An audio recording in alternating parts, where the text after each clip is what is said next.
సరస్వతి పుష్కరాలకు సంబంధించినటువంటి ముఖ్యమైన స్నాన ఘాట్లు, ప్రధాన ప్రదేశాలు మరియు దేవాలయాలు ఎక్కడ ఉన్నాయి అంటే ఉత్తరప్రదేశ్ రాష్ట్రంలో భీంపూర్ లో ఉన్న నది సరస్వతి నది. హరిద్వార్ నుండి భీంపూర్ వెళ్లి అక్కడ నదీ స్నానాన్ని ఆచరించవచ్చు.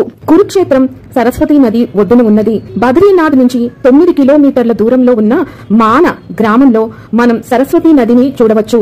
ఇక్కడ నుంచి నది 5 కిలోమీటర్లు ప్రవహిస్తుంది. అలకనంద నదిలో కలుస్తుంది.